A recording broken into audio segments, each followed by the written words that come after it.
Hello friends, numericals चल रहे हैं और न्यूमेरिकल्स को थोड़ा सा आगे और बढ़ाते हुए हम जो आगे चलेंगे, अब हम आएंगे 2.8 पर। देखिए क्या कहता है, पट्टिकाओं के बीच वायु वाले समांतर प्लेट संधारित्र की प्रत्येक प्लेट का क्षेत्रफल, संधारित्र है वायु संधारित्र, प्रत्येक प्लेट का क्षेत्रफल दे रखा है 6 × 10⁻³ मीटर स्क्वायर तथा उनके बीच की दूरी 3 मिलीमीटर, यानी कि दोनों प्लेटों के बीच की दूरी होगी स्मॉल डी 3 मिलीमीटर। चेंज करिए 3 × 10⁻³ मीटर। संधारित्र की धारिता ज्ञात करनी है, परिकलित करनी है, यानी कि आपको C ज्ञात करना है या C0 कह सकते हैं। फॉर्मूला है ε0 A/d। देखिए 8.85 10⁻12 ये हमारा ε0 का मान है। ये हो गया 6 × 10⁻³ बटे 3 × 10⁻³ इस पावर से ये पावर कैंसिल हो गई, इससे कट गया ये 2 बार। कितना आ गया 5 5 दूनी 10,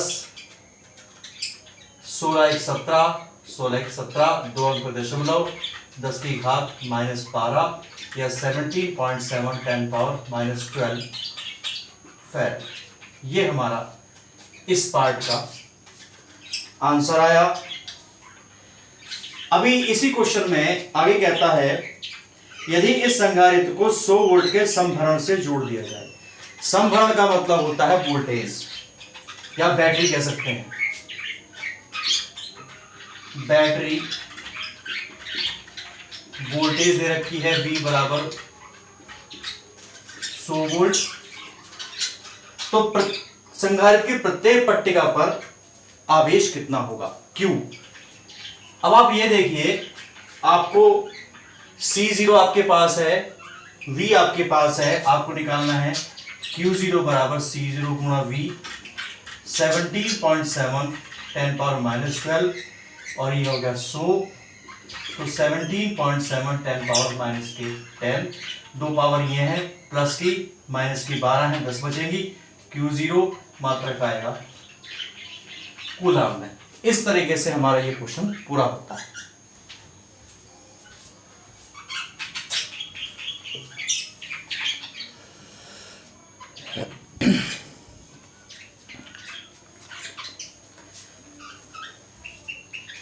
इसके बाद में जो नेक्स्ट क्वेश्चन करते हैं, उस क्वेश्चन का संबंध इसी क्वेश्चन से है।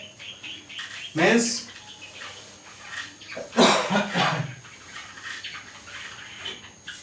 C0 जो हमारा आया 17.7 10⁻12 फैराड। Q0 हमारे पास आया 17.7 10⁻10 कूलम। और V का मान हमें जो दे रखा है वो है हमारा 100 वोल्ट। देखिए क्वेश्चन क्या कहता है, अभ्यास 2.8 यानी इससे ऊपर वाले क्वेश्चन में दिए गए संधारित्र की समांतर प्लेटों के बीच 3 मिलीमीटर मोटी अभ्रक की एक शीट परावैद्युतांक 6 के बराबर दे रखा है 6 परावैद्युतांक, और दे रखा है T बराबर दे रखा है D के, ये 3 मिलीमीटर है। ये आपका 3 × 10⁻³ ये पहले से ही हमें पता है। ऊपर प्लेटों के बीच की दूरी 3 मिलीमीटर थी। अब पूरे के पूरे स्थान में 3 मिलीमीटर में ही हमने परावैद्युत पदार्थ भर दिया, जिस पदार्थ का नाम इसमें दे रखा है अभ्रक। तो पहले कहता है, स्पष्ट कीजिए कि क्या होगा जब, पहले पॉइंट में कहता विभव संभरण जुड़ा ही रहेगा। सबसे पहले हम क्या करते हैं, धारिता निकालते हैं। नई धारिता कैसे निकालेंगे, आपको पता होना चाहिए C बराबर होता है KC, 0 के बराबर होता है। K का मान दे रखा है 6, 17.7 10⁻12, 6 सत्ते 42, 4 लगा हासिल को, 6 सत्ते 42 और 4 46, फिर 4 लगा, 6 कम 6 और 4 10, ये हमारा 1.10⁻12 ये हमारा फैराड में हमारा C का मान आ गया। सबसे पहले पार्ट में कहता है विभव या संभरण जुड़ा रहेगा। हमेशा ध्यान रखिए कि चाहे वायु संधारित्र हो या आपका किसी परावैद्युत से भरा संधारित्र हो, जब तक वोल्टेज जुड़ा रहेगा, देखिए परावैद्युत भरने से संधारित्र की धारिता में परिवर्तन हो गया, विभव जुड़ा रहेगा, विभव के मान में कोई परिवर्तन नहीं होगा। तो परिवर्तन के लिए क्या होनी चाहिए, Q बराबर CV, 3 राशियां हैं, C बदल गया, V वही रहा, तो Q बदल जाएगा, तो क्या होगा, रहेगा तो प्लेटों के आवेश में परिवर्तन होगा। प्लेटों के आवेश में परिवर्तन होगा, कितना होगा, Q बराबर CV 10⁻12 इंटू 100 10⁻10 कूलम। ये हमारा इसका मान आया। अब तो इसका मतलब क्या हुआ कि संभरण के जुड़े रहने से हमारे विभव के मान में परिवर्तन नहीं हुआ, लेकिन आवेश के मान में परिवर्तन हो गया। अब सेकंड पॉइंट क्या कहता है, इधर लेके चलते हैं। बी पॉइंट ये कहता है संभरण को हटा दिया जाए। संभरण को हटा दिया जाए। जब संभरण को हटा देंगे, जो आवेश संधारित्र के चेंज होने से पहले था वही का वही रह जाएगा। ध्यान रखिए Q बराबर CV में जैसे ही C बदला, अब संभरण हटा दिया, संभरण हटाने से आवेश की मात्रा में परिवर्तन नहीं होगा, तो क्या होगा, हटा दिया जाए तो आवेश अपरिवर्तित रहता है। आवेश अपरिवर्तित रहता है, यानी Q0 ये हमारा होगा 17.7 10⁻10 कूलाम के बराबर। लेकिन प्लेटों के सिरों का विभवांतर परिवर्तित हो जाएगा। कितना होगा, V डैश बराबर V अपॉन K, क्योंकि हमेशा ध्यान रखिए परावैद्युत भरने से वैद्युत क्षेत्र बदलता है, साथ में विभव बदलता है, तो इसलिए V का मान कितना है 100/6 50/3, तो 50/3 हमारा ये इतना प्रत्येक विभवांतर होगा प्लेटों के सिरों का। इस तरीके से हमारा दूसरा क्वेश्चन पूरा होता है।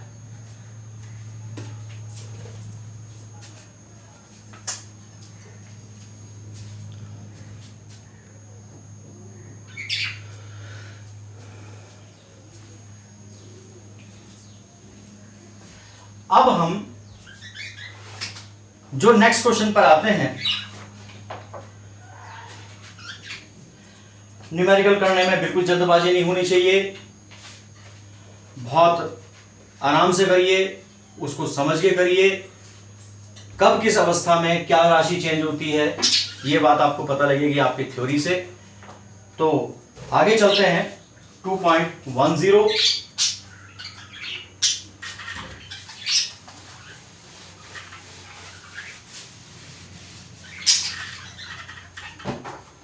2.10।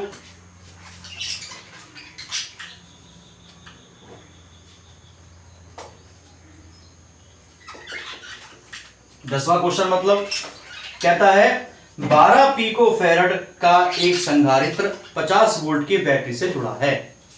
12 पिको फैरड, तो सी दे रखा है 12 पिको फैरड, तो 12 गुणा 10 की घात -12 फैरड दे रखा है। 50 वोल्ट की बैटरी से जुड़ा है, यानी V दे रखा है आपको 50 वोल्ट का। पूछ क्या रहा है इसके अंदर, संधारित्र में कितनी स्थिर वैद्युत ऊर्जा संचित होगी। स्थिर वैद्युत ऊर्जा देखिए, तीन फॉर्मूले हैं, 1/2 QV, 1/2 CV square, 1/2 Q square upon C।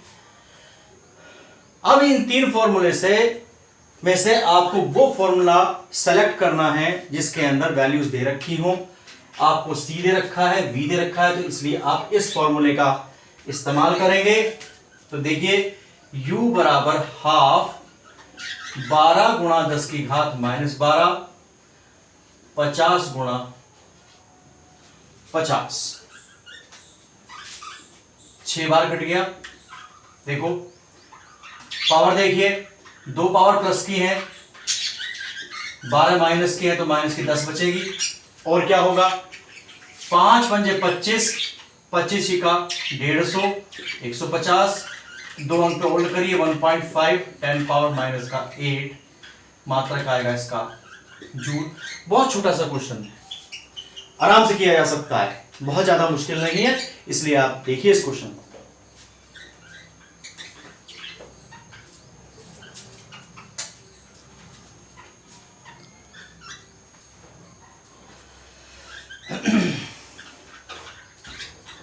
अब इसमें नेक्स्ट क्वेश्चन लेके चलते हैं 2.11।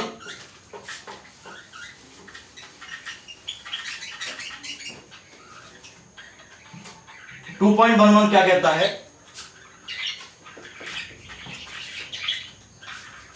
200 वोल्ट संभरण सप्लाई से एक 600 पिकोफैरेड के संधारित्र को आवेशित किया जाता है, फिर इसको संभरण से वियोजित किया जाता है। वियोजित करने का मतलब है अलग हटा दिया, तथा एक अन्य 600 पिकोफैरेड वाले अनावेश संधारित्र से जोड़ दिया जाता है। इस प्रक्रिया में ऊर्जा की हानि क्या होगी। तो देखिए सबसे पहले V1 दे रखा है 200 वोल्ट, C1 दे रखा है 600 पिकोफैरेड, दूसरे का वोल्टेज 0 क्योंकि अनावेशित है इसलिए उसका वोल्टेज 0 होगा। C2 आपको दे रखा है वही दोबारा से 600 पिकोफैरेड आपको दे रखा है। ऊर्जा की हानि पूछता है, ऊर्जा की हानि निकालने के लिए सबसे पहले आप क्या करें, इसको चेंज करें, 600 गुणा 10 की घात -12 फैरड, 600 गुणा 10 की घात -12 फैरड, और फिर 6 गुणा 10 की घात -10 फैरड, और 6 गुणा 10 की घात -10 फैरड। ऊर्जा की हानि फॉर्मूला है डेल्टा U बराबर C1 C2 upon 2 C1 plus C2 V1 अंतर V2 का होल स्क्वायर। ये हमारा फॉर्मूला जहां आवेशों का पुनर्वितरण किया था वहां पर आपका ये फॉर्मूला हमारा आया था, और इस फॉर्मूले में आप वैल्यूज रखिए। देखिए 6 गुणा 10 की घात -10, 6 गुणा 10 की घात -10 बटे 2। जब हम इन दोनों को जोड़ेंगे तो क्या होगा, पावर कॉमन होनी चाहिए, 6 और 6 12, या लिखिए 6 गुणा 10 की घात -10, 6 गुणा 10 की घात -10 गुणा 200 - 0 का होल स्क्वायर, 36 10 की घात -20, 2 गुणा 12 गुणा 10 की घात माइनस के कितने आ जाएंगे, 10 ही आएंगे, क्योंकि दोनों को जोड़ना है, गुणा नहीं करनी है। इसको लिखेंगे 200 गुणा 200। अब बहुत सिंपल सा हो गया, 2 से काट लें, 100 बार कट गया, 12 या 36, ऊपर तो संख्या बची 3 दूनी 6। पावर देखिए 10 माइनस की है, ऊपर जाएगी प्लस की हो जाएंगी। 10 11 12 13 14, 10 की घात माइनस 20 ये हुई और प्लस की 14 हुई। कितनी बची? माइनस की 6 बची। इस तरीके से ये हमारा इतनी ऊर्जा की हानि हमारी हुई इस क्वेश्चन में। इस तरीके से हमने चौथा क्वेश्चन इसको किया।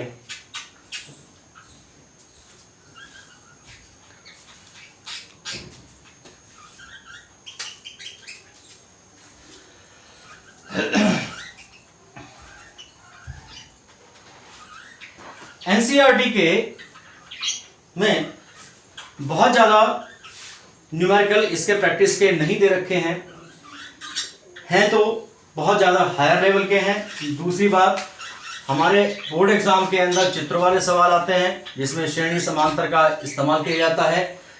तो पहले हम लोग इस चीज को करेंगे। अभी एक दो क्वेश्चन और इसमें लेके चलते हैं, किस तरीके से हमको करना है ये हम देखेंगे, और कैसे श्रेणी और समांतर को हम पहचानेंगे, क्योंकि श्रेणी और समांतर को पहचानना बहुत ज्यादा आवश्यक है।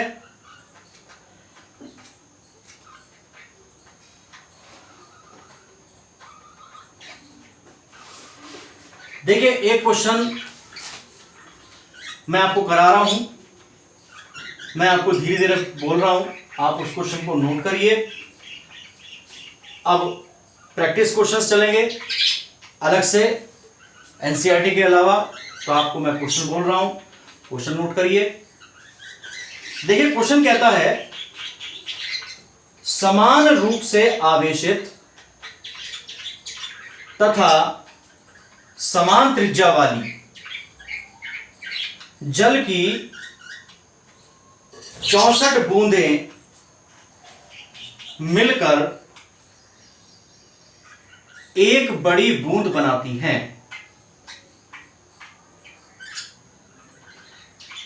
बड़ी बूंद के लिए पहले पॉइंट में ज्ञात करना है, फर्स्ट पॉइंट में त्रिज्या ज्ञात करनी है, सेकंड पॉइंट में ज्ञात करना है विभव ज्ञात करना है, और तीसरे पॉइंट में स्थितिज ऊर्जा के मान एक बूंद की तुलना में कितने कितने होंगे। हमें किसके लिए ज्ञात करना है? बड़ी बूंद के लिए ज्ञात करना है, विभव भी बड़ी बूंद के लिए ज्ञात करना है, स्थितिज ऊर्जा भी बड़ी बूंद की स्थितिज ऊर्जा की तुलना हमें छोटी एक बूंद की स्थितिज ऊर्जा से करनी है। तो सबसे पहले क्या करें? सबसे पहले आप लोगों ने, उम्मीद करता हूं, क्वेश्चन नोट कर लिया होगा। प्रैक्टिस क्वेश्चन है, कहता है एक समान रूप से आवेशित समान त्रिज्या वाली जल की 64 बूंदें एक बड़ी बूंद बनाती हैं। माना प्रत्येक छोटी बूंद की त्रिज्या बराबर स्मॉल आर, प्रत्येक बूंद का आवेश बराबर स्मॉल क्यू,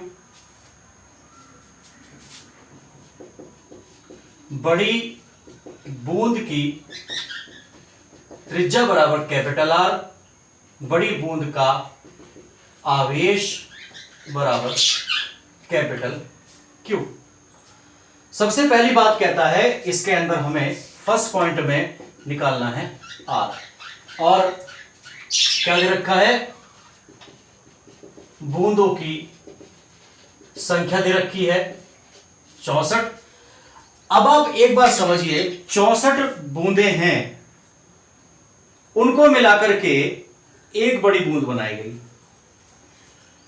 तो क्या हो, मतलब क्या हुआ कि 64 बूंदों का जो आयतन होगा, 64 छोटी बूंदों का जो आयतन होगा वो एक बड़ी बूंद के आयतन के बराबर होगा, क्योंकि 64 बूंदें स्थान ज्यादा घेरेंगी, उनका पृष्ठ क्षेत्रफल ज्यादा होगा, लेकिन उनका जो आयतन होगा वो समान होगा। तो क्या करेंगे? बड़ी बूंद का आयतन बराबर 64 छोटी बूंदों का आयतन। देखिए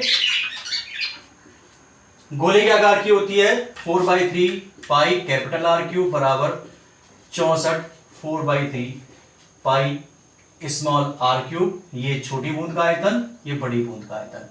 इससे ये कैंसिल हो गया, पाई से पाई कैंसिल हो गया, तो आर क्यूब बराबर बचा 64 आर क्यूब के, तो आर बराबर बचा 4 चौक 16 चौका 64 घनमूल लेना है, तो हमारा कितना आ गया 4 आर हमारा इसमें आ गया। तो इसका मतलब क्या हुआ कि बड़ी बूंद की त्रिज्या 4 छोटी बूंद की त्रिज्या के बराबर है। स्पष्ट है कि बड़ी बूंद की त्रिज्या 4 छोटी बूंदों की त्रिज्या के बराबर है। ऐसा नहीं कि 64 एक बड़ी बूंद बनाई गई 64 से, तो उसकी त्रिज्या जो 64 बूंदों के बराबर हो जाएगी। तो देखिए यहां पर बड़ी बूंद की त्रिज्या 4 छोटी बूंदों की त्रिज्या के बराबर होगी। अब हम सेकंड पार्ट चलते हैं, विभव की बात करते हैं। बड़ी बूंद का विभव कितना होगा?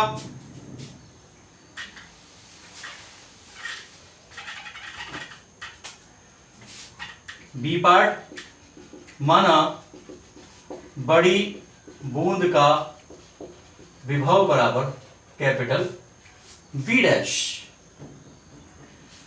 अब आप ये देखिए कि कितनी बूंदें हैं, 64 बूंदें हैं। हर एक छोटी बूंद का आवेश कितना है? स्मॉल क्यू है। तो बड़ी बूंद का आवेश कैपिटल क्यू बराबर 64 छोटी बूंदों के आवेश के बराबर, क्योंकि सबको इकट्ठा करेंगे, एक पे क्यू है तो 64 पे कितना होगा? 64 क्यू हो जाएगा, जो एक बड़ी बूंद बनाई है।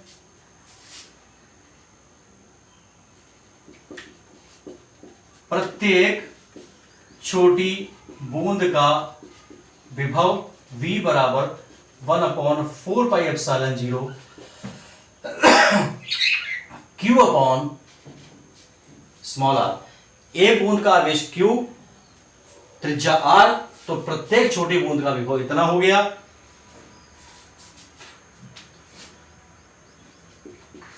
बड़ी बूंद का विभव क्या होगा? V dash 1/4 pi epsilon 0। इसमें क्या लेंगे? बड़ी बूंद का आवेश लेंगे, यानी कैपिटल Q, और उसके लेंगे त्रिज्या। रखिए मान, Q का मान है, कैपिटल Q का मान है 64 Q, और इसका मान है 4R। कितनी बार कटेगा? 16 बार। तो 16 बाहर ले लो, 1/4 pi epsilon 0 Q upon small r। ये V डैश हो गया। और देखिए जो ब्रैकेट के अंदर है, ये किसका मान है? ये कैपिटल V का मान है। तो हम क्या लिख सकते हैं इसके अंदर? कैपिटल V डैश बराबर 16V। तो इसका मतलब है बड़ी बूंद का विभव 16 छोटी बूंदों के विभव के बराबर है। स्पष्ट है कि बड़ी बूंद का विभव 16 छोटी बूंदों के विभव के बराबर है। इस तरीके से हमारे 2 पार्ट कंप्लीट होते हैं।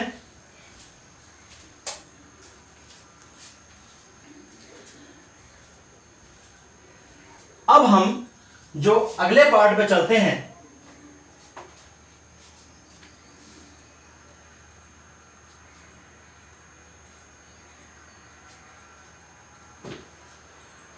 अगले पार्ट में चलेंगे। स्थितिज ऊर्जा की तुलना करनी है। कैसे करेंगे? हमारे पास C और V का कोई जिक्र नहीं है, हमारे पास हमारे पास Q है, हमारे पास V है, तो उसी हिसाब से हम फॉर्मूला इस्तेमाल करेंगे।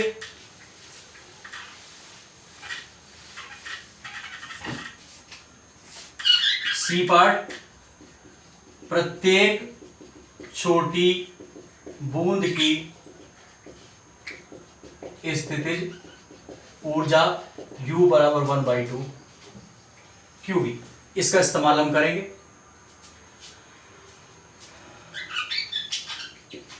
बड़ी बूंद की स्थितिज ऊर्जा U डैश बराबर 1/2 capital Q into V dash. अब देखिए इसके अंदर U डैश क्या आएगा 1/2, Q कितना है 64 स्मॉल q के बराबर है।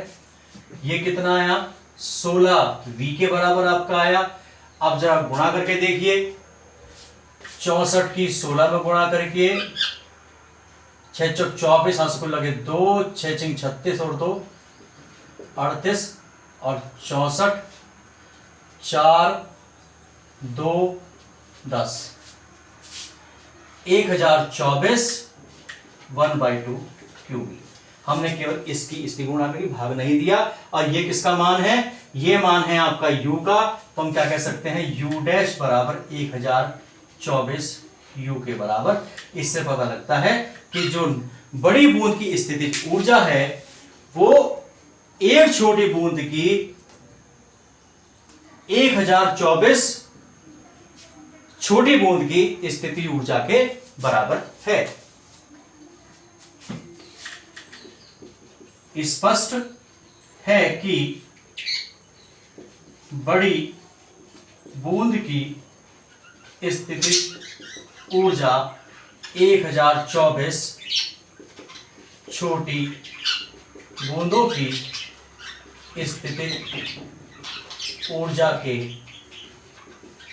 बराबर है। इस तरीके से हमारा ये पहला प्रैक्टिस क्वेश्चन कंप्लीट हुआ। तो आज के लिए हम इतना ही रखेंगे। 5 क्वेश्चंस आपको दिए हैं, तो अभी आपको ध्यान रख के चलने हैं। किस तरीके से करने हैं, ध्यान रख के चलने हैं। मैं आपके क्वेश्चन करने में हेल्प कर रहा हूं, करता रहूंगा। जो प्रॉब्लम आती है उसको आप सॉल्व करिए। अगर वीडियो अच्छी लगी हो, बात समझ में आई हो, तो वीडियो को लाइक करें, शेयर करें, सब्सक्राइब करें। Thank you for watching.